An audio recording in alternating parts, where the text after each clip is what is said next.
afterwards can view us. So, Esther, the floor is yours. Oh, good morning, everyone. I see some familiar names, and it's good to see your faces too, some of you. So I wasn't too sure where everyone's from or what stage in your career it was. So maybe you can just leave a comment on your chat so we get a better idea of where you're from and how we can tailor some questions and discussions to your level. So just to, I guess, finish off the boot camp, I have some common issues and problems that might see day-to-day life when you're signing out cases and slides. So I guess in our country now, it's very standardized. Most of the places come with a patient, two identifiers on a slide. So this is a slide I have here for a patient, and he has a name and an accession number, which is different from MRN number. And also, often we get a QR code in the slide. So it's always tracked. And the slides, when it gets returned to or turned into a pathologist, it gets scanned so it follows wherever it goes. And even when it gets filed, it gets scanned into a file. So I have a slide I want to share, and I will share my screen. Let's see.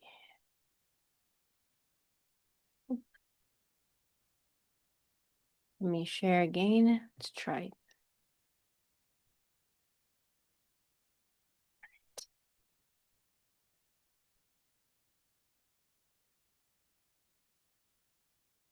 So maybe some of you might recognize which tissue it's from. Um, I'll do this bigger. Are you all able to see my slide? Okay, perfect.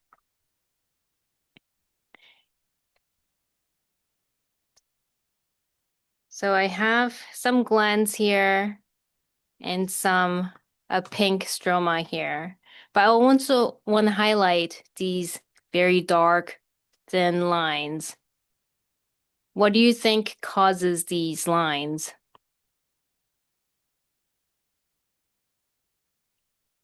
Is this part of a tissue, something that we need to think about in pathology wise, the patient's going through?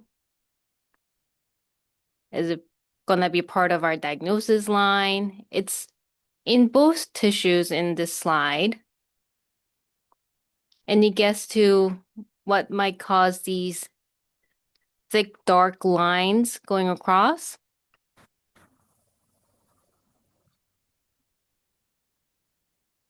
I'm going to call out a name. How about Chanrina in Cambodia? What do you think these are? Yes, Professor. I think it's probably the slide that we got from microtome in the water bath, and it flipped over, so it could give this image. Yeah, so you're on the right track. So you know how you've probably seen the video, they cut thin slices, usually 4 or 3 microns, and they put in a water bath, like you said, and they catch it with a slide going in a motion like that. Sorry, if you weren't able to see it with a glass slide. And because these are very thin sections, these are just folds from your tissue. So sometimes you get flips, which orientation might be a problem. If you have double layer of your tissue folded on top of each other, that might be an issue to really assess them microscopically. But it's very common. If it gets too much, you could ask for a recut, or you could ask the histotech to maybe just, be more careful when they're really catching with a glass slide. So it's a common, if like this one wasn't too bad, I could still read what tissue it was from, and it didn't have any histology or any problem, but it's a common problem. Let's see, another one. So here, So this will be kind of a fold on top of each other, right? So again, because the tissue is very fragile in water bath. And what do you think happened here? There's a big chunk of tissue missing, but also you can kind of see there's a little bit of gradation from well stained versus a little more faintly stained. And then you see it with chunk of tissue missing and tissues folded up here. So what do you think might be the problem with the processing in this type of tissue? Is it because like it was torn away or it was just like overlapped and at the same time when you try to separate them it was like broken apart? Yeah, it could be because you can see a little bit of overlap here. So when they were trying to catch it, it didn't come on the slide. But also, I suspect maybe it was a little bit thicker section in the middle. Maybe that's why it wasn't fixed consistently throughout. And when they were trying to catch it, some of the stains weren't consistent from one corner to the middle with where its tissue is missing. So it's important to have some similar thickness throughout the whole section you're submitting. You can't have one area that's so thick, one area that's small and so thin. It creates a fixation problem, staining problem, and ultimately you might get a slide with missing parts and unstained or poorly stained areas. Another one here. Let's see. Let's do this one.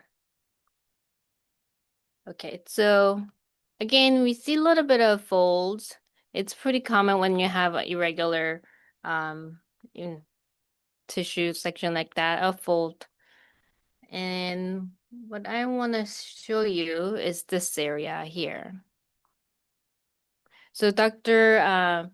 Minnie will go more in detail about the normal histology of ovary endometrium, but what do you think makes this line here? And the clue is this dark purple. I think that this cup from this area made from the knife.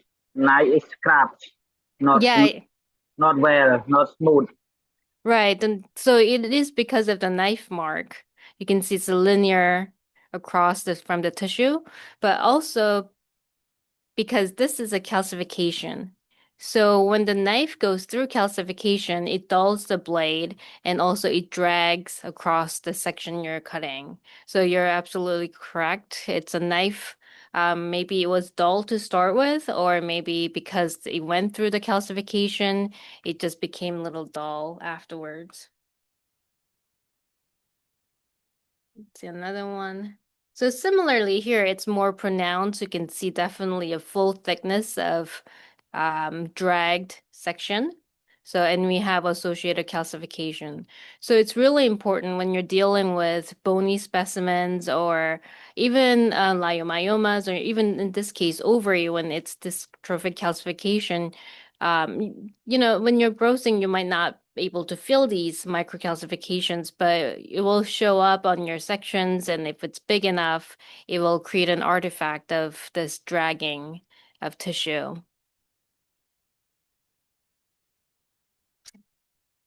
I have maybe one more.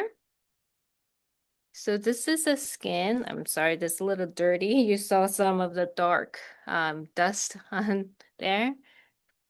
Very common fold. So this is skin, and then we have some subcutaneous tissue here. But we have some adipose tissue, and again, some missing parts. What do you think is the problem?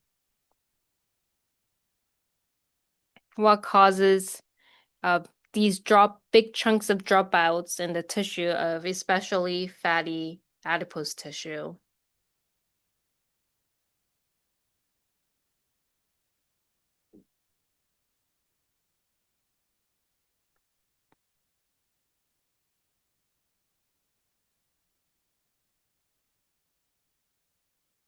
You So want me to call on similar, someone again? I'm sorry? You want me to call on someone again? Uh, I mean, it's up to you. You can raise your hand first if you want to try to answer this question. It's very similar to what we saw previously with missing parts. It has to do with fixation, but that's a clue. Does anyone want to guess? I think maybe the adipocytic is the itself during processing. So adipose tissue is very fragile and it requires a lot of attention. So it um because it's, fat, it has to be fixed a little longer and it has so when you're going from a skin tissue that's full of collagen, you have to think about having fixation, optimizing fixation for the adipose tissue, not for the collagen. So especially in breast tissue, you want to have a long fixation time to have the adipose fixed properly. Otherwise, these will not stick to your glass slides. These not will fix like the tissue that has full of structures and collagen. So again, thin sections will make fixation much easier and faster. But on top of that, because of the property of the tissue, you have to think about longer fixation in adipose tissues. All right. Those are pretty common issues that you might want to think about when you're grossing or when you're getting the slides. Some of the problems I've shown earlier can be fixed with just talking with your histotags, but some of the things are you can prevent from your grossing station. So, those are common questions that I thought would be easy to answer and easy to troubleshoot when you're signing out and when you're preparing for your slides. Dr. Hassel, do you have anything to add? Oh, I think understanding the histology processes are so important because that really does help you to know kind of where to start to look when you hit a problem. And so Definitely. I think you've highlighted some of the big issues that people need to be aware of.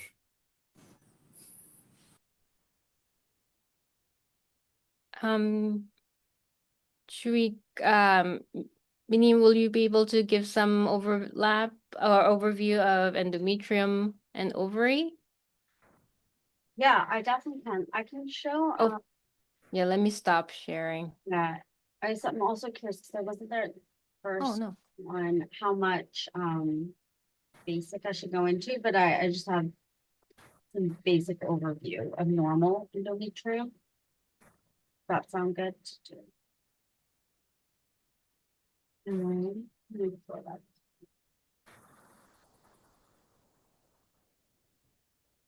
Okay, so I'll share screen.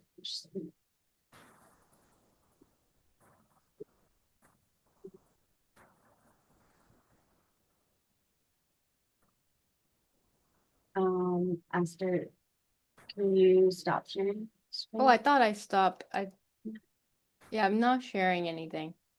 No, Okay, your screen's still showing. Oh, really? Esther. I think Yeah. I can, you're right. I think yeah, Oh, I'm able to. you're able to? Okay. Mhm. Oh, it's Um, all the way over here. you guys see, you can see this. There we go. Yeah. Mm-hmm. So this is, I guess, have you guys gone through in the boot camp looking at some basic endometrium yet? Mm-hmm. People done that? Yeah, that's in the fourth unit. So some of them I'm sure are there. Okay, okay. So this might be maybe repetition for some people, and then for others, it's a preview of what's to come. We go from there. And my sense is a lot of people are about to enter. So when we think of endometrium and ovary, I'll go into both of those. Just approaching it from an idea of when I look at endometrial slides, I'll look at, there's two big components to the endometrium. There's the stroma and then there's the glands. And kind of seeing what area and what phase each of those is in can help you determine what is normal and what's abnormal. And that's where I sort of start when I first look at a slide. When we look at the normal menstrual cycle for women, you start with menstrual phase, which is day 1, and you go into 2 different phases. There's proliferative and then there's secretory. Those are the 2 big phases. And these each have pretty classic characteristics that we see within both the stroma as well as the glands. So we'll start in the proliferative. In the menstrual, it's pretty much everything's breaking down. You can kind of see this here, where it's just a bunch of, it'll look very dark blue stromal clusters. But then in the proliferative phase, there's 2 big areas I want to focus on. So when you look at very low power, so zoomed out, you're seeing a lot of stroma, which is this background part here. And then the glands themselves are kind of small. They're not taking up too much space, fairly narrow, and they're pretty regular in terms of ordered structure. They're not haphazard, kind of pointing in the same direction. And when we look at higher power, this is some of the key stuff that we see in proliferative. So the glands on a tangential section, meaning we take a gland and we cut it across the middle of it, not lengthwise, but across the cylinder. It'll look very circular. And then you have these little floating mitotic figures. That's the proliferative, the active proliferative phase. And you also see these mitotic figures within the stroma floating in the background. That's how you know you're in a proliferative phase. And then the next phase is secretory. And you can kind of see, just even at that low power, a very stark difference between the 2. So I either raise hands or I could call on someone to just describe what difference you see in the low power view between the proliferative and the secretory.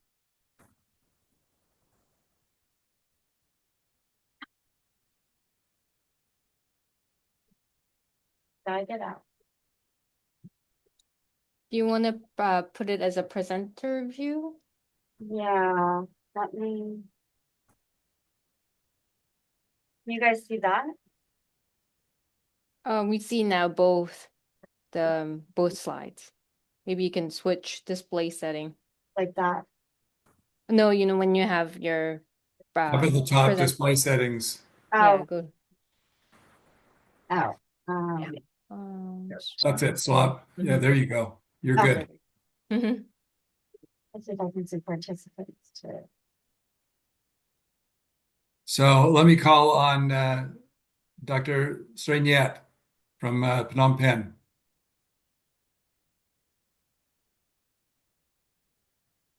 Can you unmute and give your response of what the differences are you see? Good morning, Professor.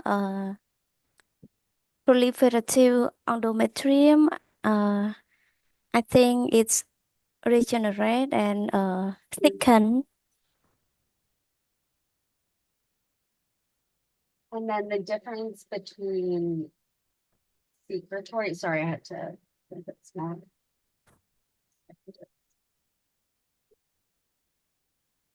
Okay, so between this image here, the glands that you see, and between proliferative, what difference do you see between those 2?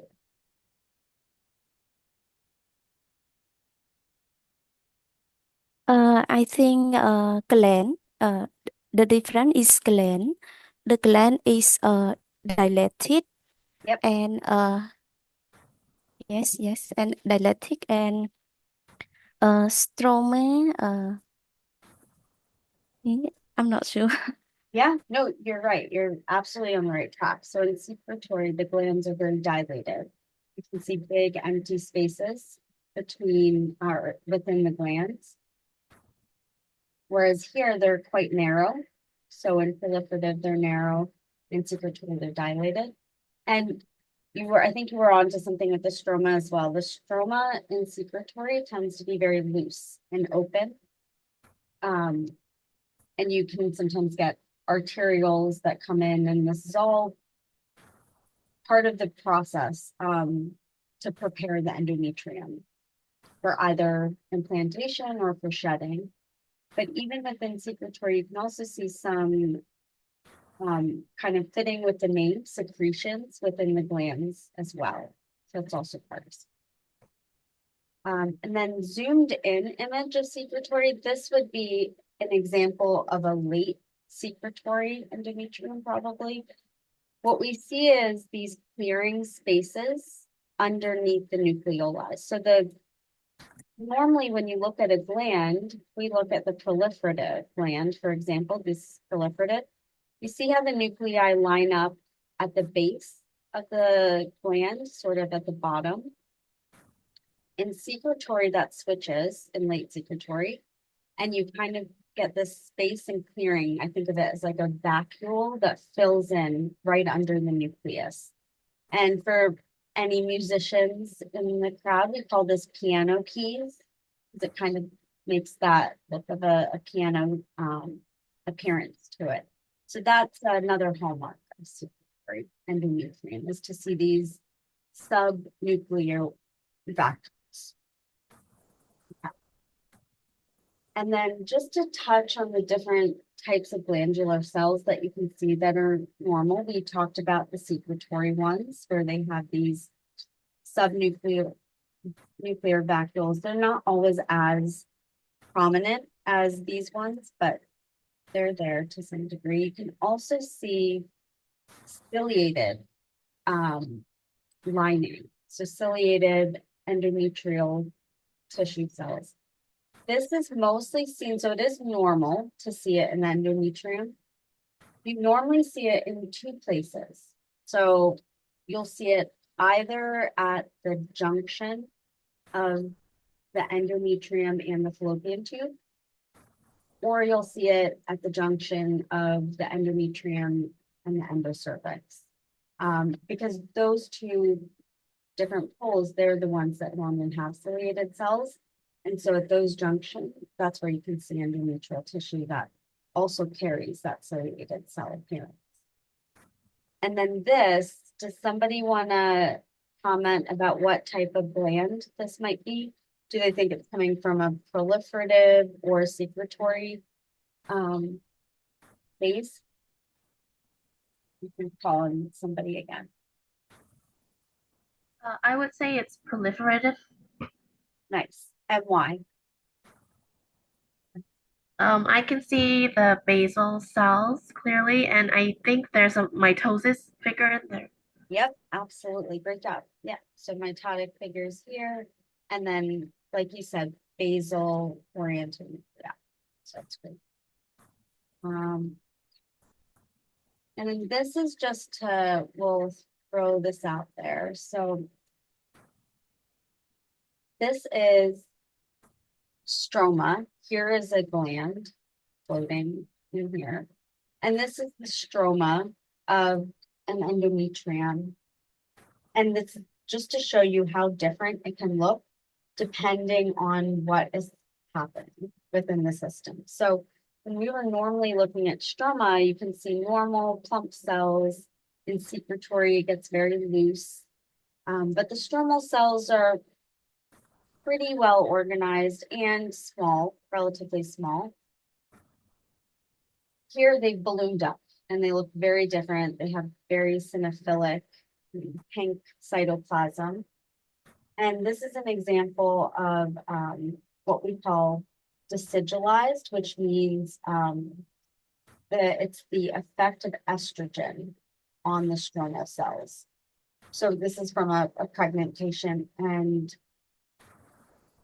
this is just a teaser to show you of how different hormone fluctuations will affect both the glands as well as the stroma. So not just the glands as well, but the stroma too.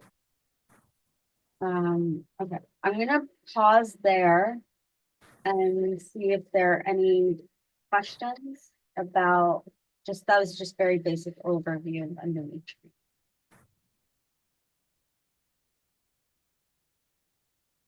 Yeah. Oh, thanks.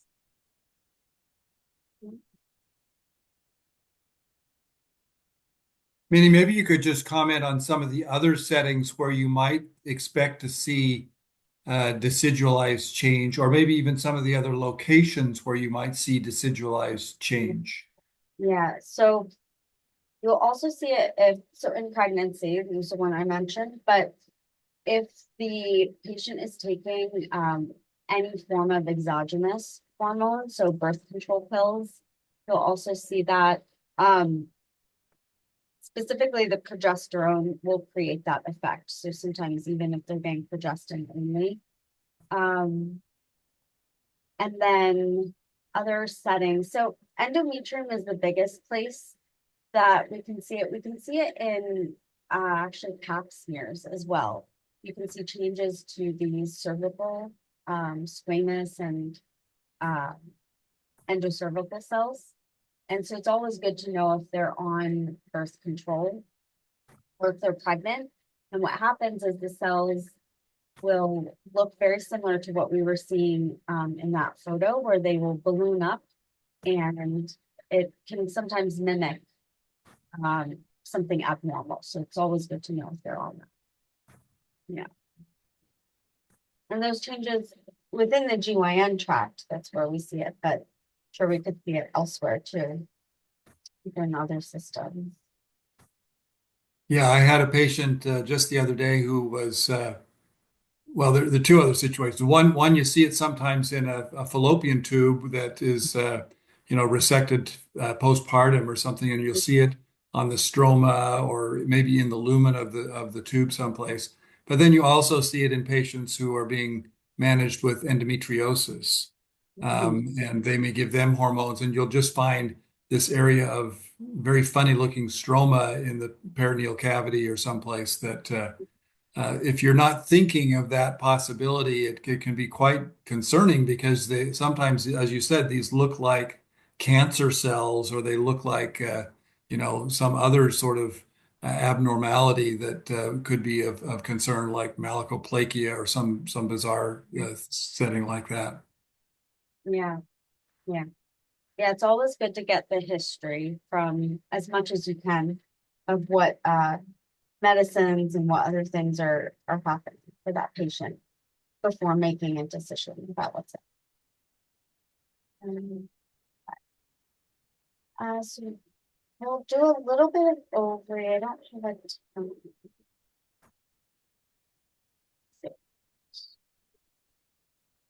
And we can still see my screen, right? Yep. So ovary is a bit more complicated. And I think what I wanted to do with this is just to touch on the different parts. And then when you have an understanding of those parts, then from there, what areas and what different types of pathologies we can see with each is helpful. So the normal ovarian structure, I like to think of it as there's so much going on. It's a very busy photo, but there's your outer area. You typically will see follicles. The follicles are what contain the oocytes, and those are what will eventually be involved in, the egg and reproduction formation. So you have these follicles that are typically in the outer cortex portion of the ovary. And there are all different stages of development. So when you have a young patient, you're going to see lots and lots of follicles. And they could even be these primary follicles, sometimes primordial follicles. And then they can occur at all different stages of development as they develop and mature. Then you'll finally get the release of the oocyte. In an older patient, a lot of the follicles are exhausted. There's no longer maturation happening at any point. And so this area will still exist. It just won't have as many follicles in it, or they'll be cystic at that point, which means it'll become very dilated and very thin walled. So you have these outside follicles. You also have the corpus luteum, which is often an area, many of the specimens we get for ovary are cystic corpus luteum. That's one thing you'll see very often. And then you have the vessels in the center that support everything. And in this hilum, you can have you might also see the reedy, which is an area that it's akin to within the prostate, but it looks very abnormal. It's just kind of part of the structure that's okay. It's not always seen within the ovary though. We'll first start talking about the different follicles. So we'll start with, let's see what photo is actually. So within the follicle development, you have your the ovum, which is developing, and then you have these cells that are surrounding on the outside that are protecting it, they're nourishing it as they grow. And then as the egg gets released, then it'll degenerate into the corpus luteum, which will eventually form the corpus allotropy. And this happens over and over through different cycles. So what I want to start with is we'll start with just some histology pictures too.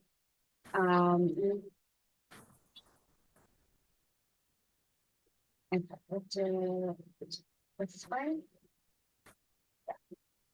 Okay, so maybe we'll call on people, or if somebody wants to shout it out.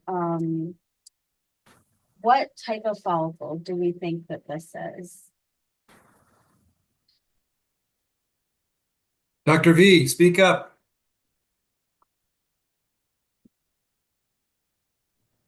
I'm sorry, I don't know the English name of these follicle. Let me try to just, I couldn't hear. Okay. Sorry, could you say that again? He didn't know the name. Oh, okay. So this is it's a mature follicle. And part of the reason that I know that is that I can see so many different layers within, or like they're really building up. This is the oocyte in the center, and it's quite large relatively if we look at it compared to the primordial and the primary follicles. And it has this double layer here of cells. And then what about this part? Somebody, I guess this is quite later within the unit. Somebody know what this might be?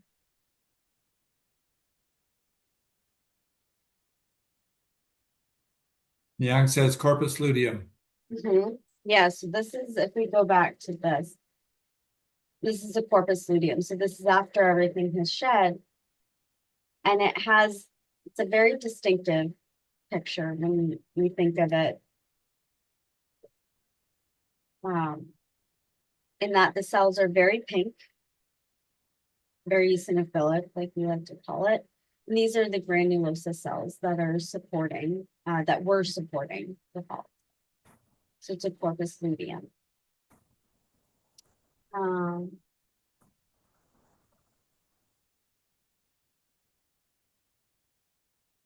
Okay.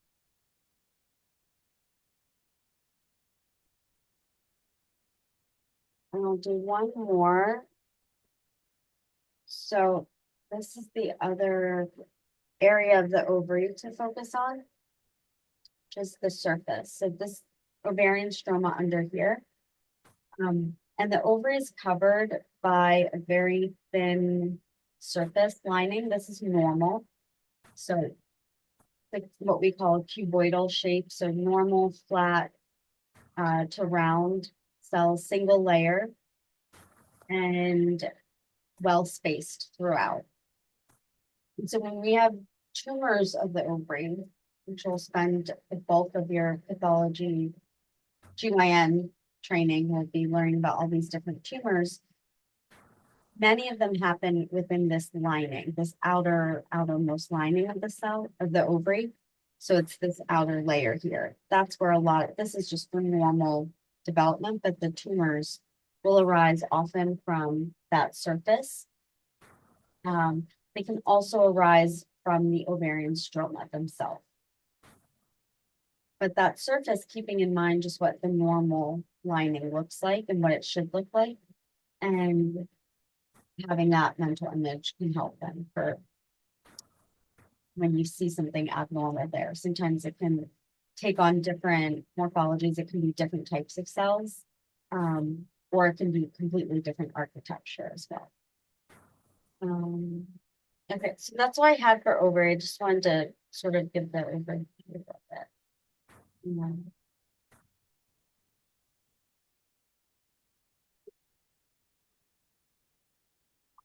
Okay. Thank you, Mini. That was wonderful. And the endometrium and the ovary are so complicated physiologically and anatomically, sometimes it can be quite confusing.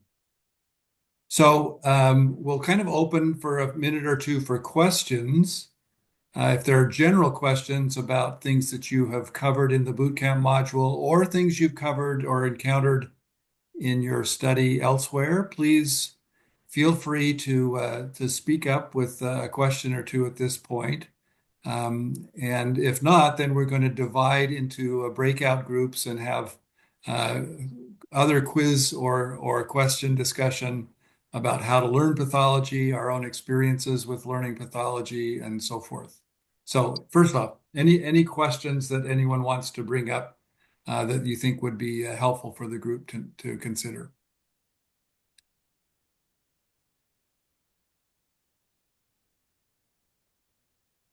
Hi, can I ask something?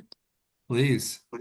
Um, the lecture was wonderful, and I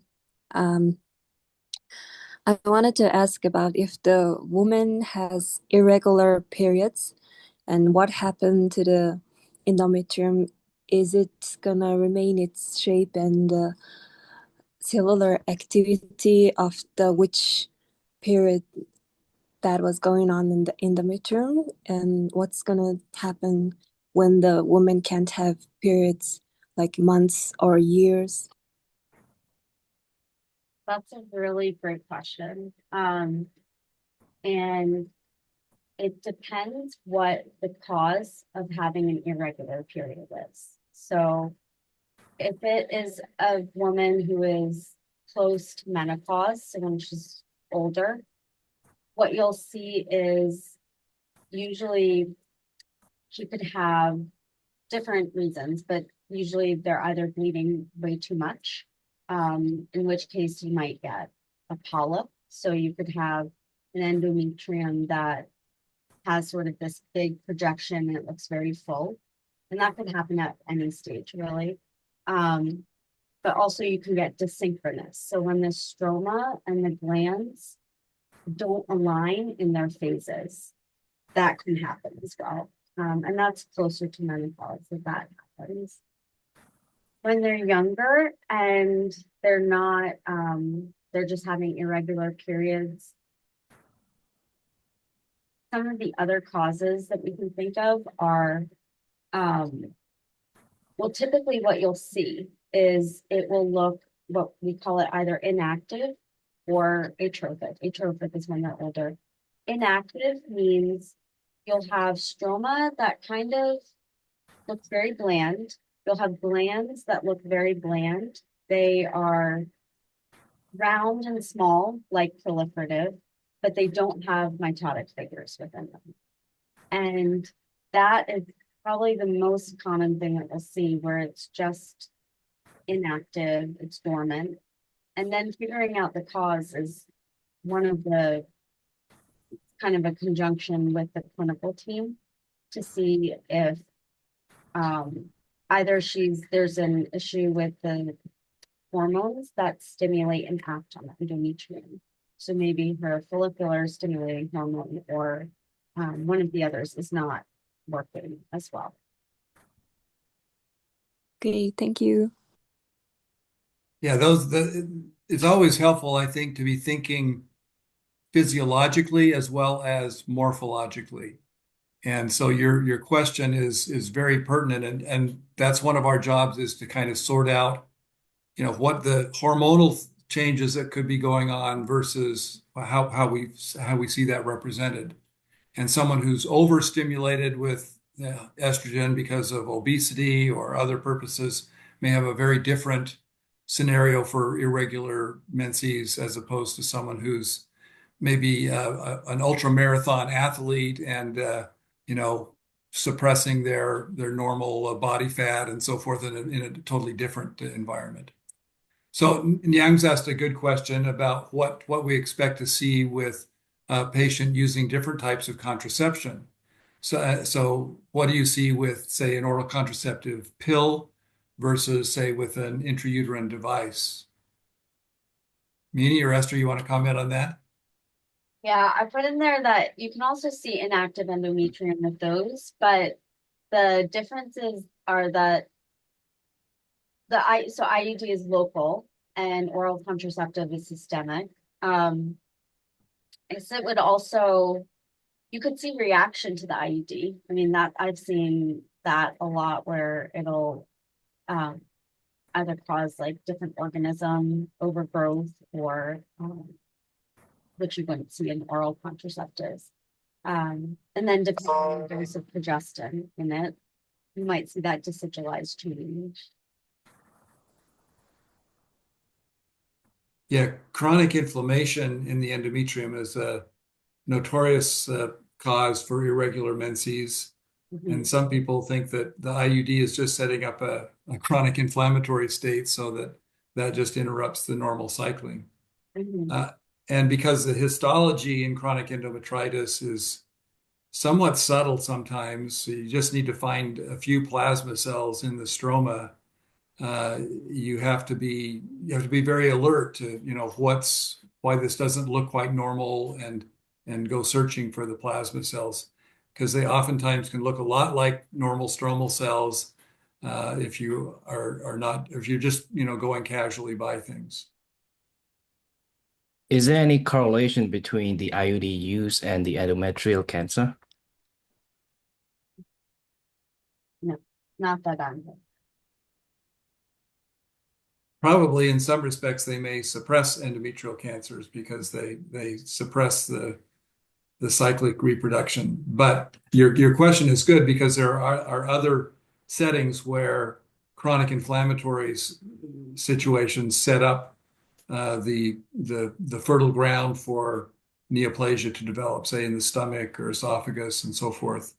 But we don't know that happens in the endometrium. Thank you. So why don't we just take a few minutes and divide into groups, and then I'd like maybe suggest two questions. One is a discussion of why you're interested in pathology, and then maybe our mentors can comment on how they made that choice and what skills have been useful as you've been studying to become a better pathologist. So we're going to make some breakout rooms, and Esther, you and me wanted to be in the same room. Is that right? It doesn't matter. Okay. Okay, we can. Okay, we're going to create two breakout rooms and let you go into those rooms sort of randomly. So here we go. And then you can close in the room when you're done. All right, see you in the room.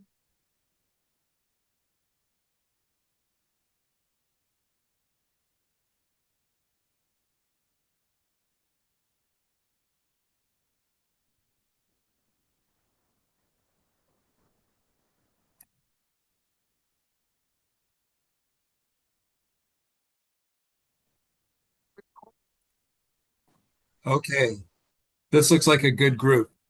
So I'm going to just go around and ask each of you, what is it about pathology that attracts you to want to learn pathology? So, Nyang, you're the first one on my screen. Okay. Hello, everyone. Sorry that I missed last session. Yeah, for me, like I'm more like a late bloomer for, to learn pathology. I'll get interested in pathology because I've been doing basic and translational research for a while, and I had a chance to work with some pathologists around in some of my projects, and the research that I've been doing for my PhD and now it's kind of like I think very much close to pathology, and I missed the medicine, so I think so I decided why don't I take a chance, and see if I could go further. Yeah. Okay, good. Well, you're very brave, and it's a very satisfying journey. So, Oh, yeah, I'm hopeful. Dr. Van Huang. Yeah, hi everyone. My name is Faye. Just a long time ago, and at first I worked dermatologist, and in my hospital there were no pathologists in my hospital. So in many difficult cases, we have to refer our patient to National Hospital. So it take time and very like timing. It timing and had comes a lot of money from patients. So that's why I decided to learn pathology, and then I become a dermatopathologist. The first LA, so I'm very proud because I was the first uh, the first one to get the certificates of dermatopathologist in Vietnam. And Oh, wow. then I pursue pathologist in US. So I want to learn about another section so I want to learn everything about pathologist, not only dermatopathologist. Great. Uh, Yang Ming Kong, what's your story? Hello, doctor and professors here. Well, my name is Meng Kong and I'm pathology residency first year. It's my first year in here in this field. So, well, um, what what bring me to this was uh a recommendation from my monitor.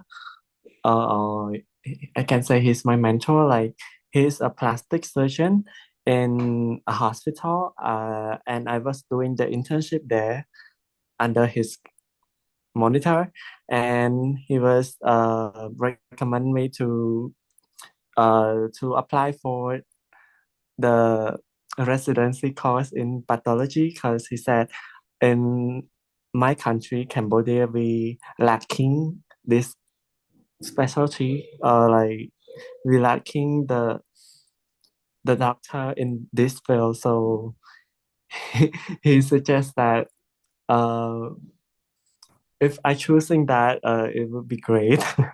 Yeah, So big need, yes, big need. yes, we were in need of this specialty. Suvandara, would you give us your story? Hello, Professor. Hello, everybody. I I study pathology because when I study medicine, I find that I like the basic science side of the medicine rather than the clinical. So yeah, I chose pathology, and also uh I like knowing how things work. Like the disease, how does it cause the disease and stuff. So with pathology, I can like see the cells and stuff that's causing the disease. Yeah. That's all. Okay. Yeah. Yeah, we are scientists. That's for sure. So the next one, I'm sure I'm going to mispronounce your name, so please forgive me. But Dr. Lahagvadulam,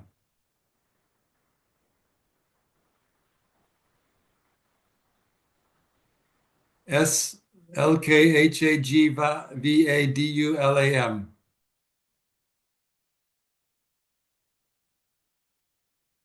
Okay, maybe we'll come back to you then. Dr. V. Yeah.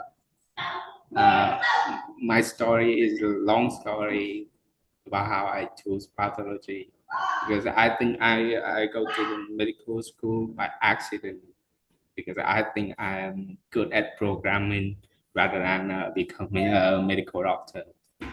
But because I passed the national examination, then I tried to learn to become a medical doctor.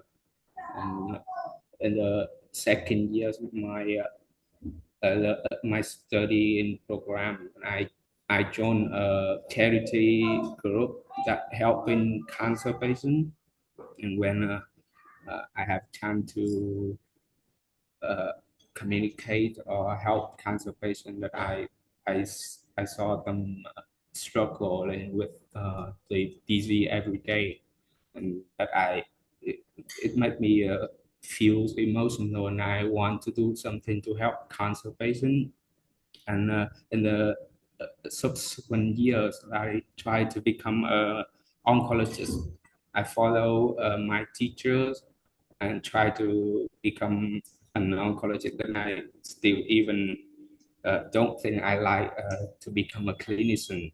Then I talked to my mentor that I don't want to become a clinician, but I still want to help cancer patient that uh, therefore my mentor told me that become a pathologist. You will provide a concise and accurate diagnosis for patient, and that will help the patient a lot. Then I Yeah. choose to become a pathologist. Oh, very good. Thank you for sharing that. Um, Dr. Sriniat. Hello, Professor, and hello, everyone. I'm interested in pathology because when I studied medicine at year 3, year 4, I love to study about basic science in medicine. So I think pathology is the best for me. I like to read or watch the mechanism of a disease. It's like a series of a movie. uh, and I think I I need a precise diagnosis for patient. That's all. Okay, good, good. Yeah, it is like a movie sometimes. There's a beginning, there's a middle, and there's hopefully a good resolution at the end. Dr. Peek Ponrayet, maybe I mispronounced your name. Hello, Professor. Rayetse. Yeah. Yes, hello, Professor. You can call me Harper. Oh yes, Harper, of course. Yeah. Much easier. Yes. My name is Ransai. You can call me Harper. I'm a second year resident, pathology resident. Actually, the reason I got into pathology, initially I was interested in forensic pathology, but as you know, in Cambodia we don't have that. So I kind of went into pathology, but I still like that aspect of pathology itself in that I had a lot of compassion fatigue when I was interning in medicine. So I think pathology was the best path for me moving forward in this field. So I hope that's understandable. Yeah, yeah. Okay, Dr. Sukbatar, have you joined us so you can speak? Okay, hello everybody, and hello professor and doctors. My name is Thao Tolam.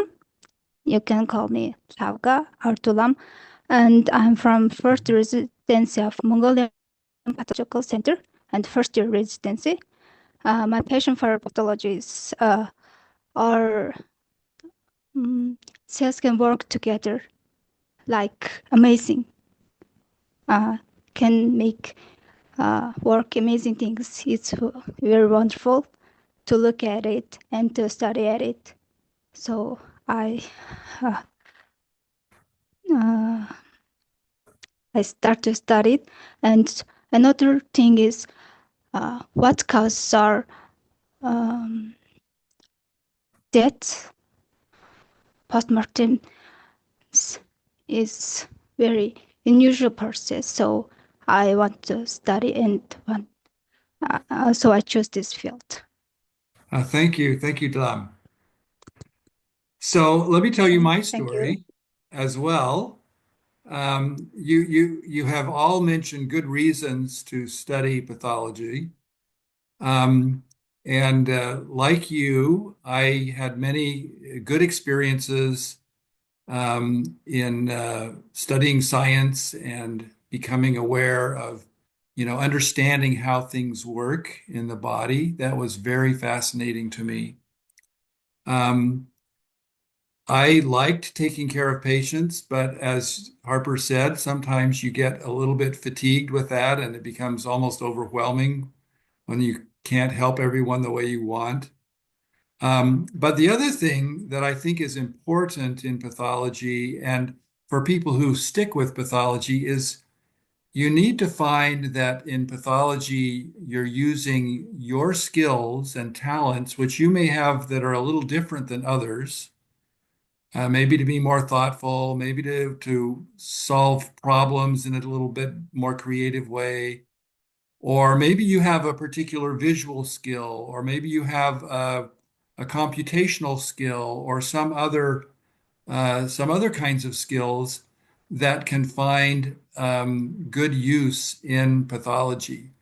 So the ability to integrate knowledge from different sources, and then to combine that with your visual skills and so forth, those all can come out in pathology. Of course, in the United States, pathology includes many different disciplines. It includes molecular biology, it includes blood banking, it includes immunology, it includes basic hematology and chemistry and microbiology and virology, as well as all of the morphology of anatomical pathology. So in the United States, there's a very big range of what pathologists do. They can be quite diverse. And in fact, at one time during COVID, I interviewed a number of my colleagues in different little niches in pathology to find out what they enjoyed, what it was that made them love their jobs. And it was often very different things that they found very enjoyable. Solving a problem or interacting with their physician colleagues and providing them answers. Um, some people liked just the fact that they had a regular schedule. Other people found it just so exciting to work in some of the new tools that were becoming available in diagnostics and so forth. All of those things give excitement. For me, it was the recognition that I was very good at solving problems, and I loved the part of medicine which is making that diagnosis. When I was in clinical medicine, it seemed like, oh, you get so far in the case, and then you have to go see the pathologist to find out the answer or find out the solution. And I quickly realized that all of our most interesting cases came across the pathologist's desk in some way or another, either in the form of a laboratory test, a culture or something like that, or in the form of a biopsy sample or a cytology sample. And so I wanted to be where that was happening, and that's why I chose pathology. In the process of doing that, I discovered that I was very good visually. I could see patterns and I could remember patterns and I could recall those and see associations. And so, for an anatomical pathologist who is very good at recognizing patterns, that becomes very valuable skill. So, Dr. Vun, perhaps you know in dermatopathology, there are certain patterns that are very common: superficial perivascular inflammation, lichenoid pattern, acanthotic patterns, subepithelial blistering patterns, and so forth. And each of these patterns, as you recognize them, then begins to correspond to various clinical scenarios or diseases. And that skill of developing that pattern recognition is very critical as you study pathology. So I felt it was very important that as I sought to be trained, that I go to a place or I have the opportunity to see lots of slides. And so I went to a very busy program with lots of cases, very little time to sit at my desk and read, but lots of time to sit at my desk and look through the microscope. Now, you're going to do some training practically, perhaps in your programs, wherever you are.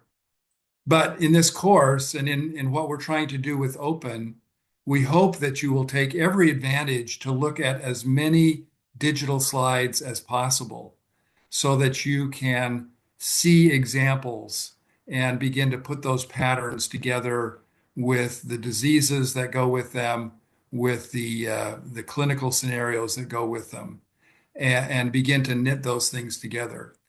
Let me just share one example from today in a case presentation that happened where this didn't happen.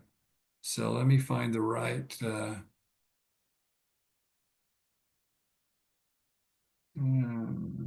Oh, here it is. So this was a case discussion in a tumor board on a fairly young patient who had cervical cancer. And it looked initially like it was a low-grade cancer. Well, then 2 years later, she develops a mass in the retroperitoneum in the lumbosacral area, and they do a biopsy of this mass, and it is reported as high-grade serous carcinoma. So now they're saying this patient has a squamous cancer of the cervix, and she has now a new site, an unusual site for a high-grade serous carcinoma. Well, when I see that story, I feel really sad because I think that somebody didn't ask the right question or give the full information. It may be that the pathologist who called this high-grade serous carcinoma didn't know that she'd had a prior history 2 years before of squamous cancer of the cervix. Well, shame on the surgeons for not telling her or telling them, but that was one thing.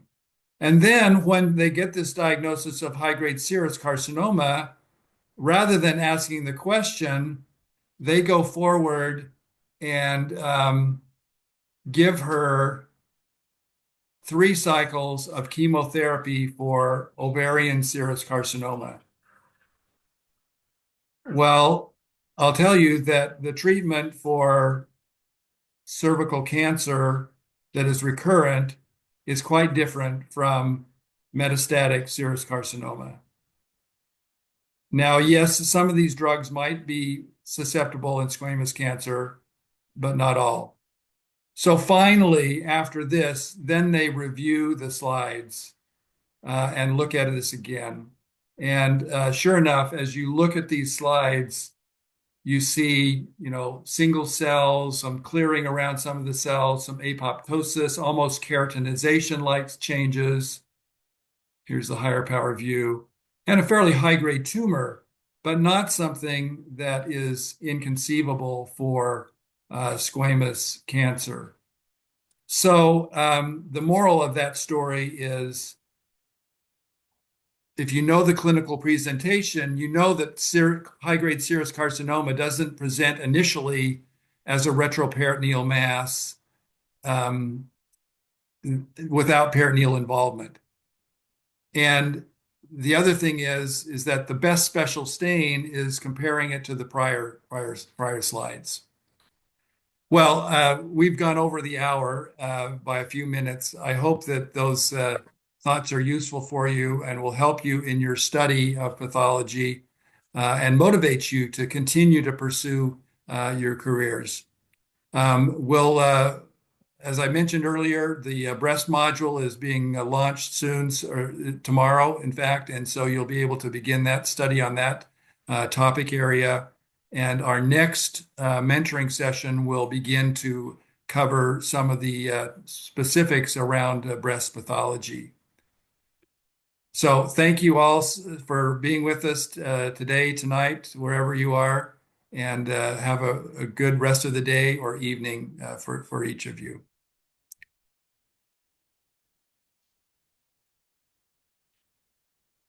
Okay, leave the room, end the meeting for all.